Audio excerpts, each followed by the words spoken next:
I prefer one egg dito kasi mas gusto ko mas maraming gulay kaysa itlog.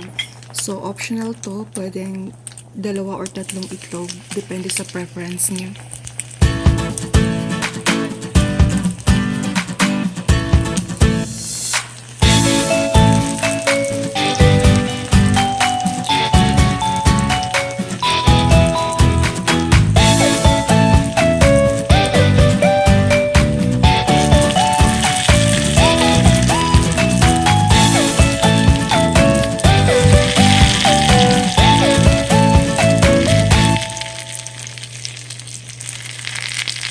I don't know why I didn't make or place all my ingredients in one plate, so I can just dump them together.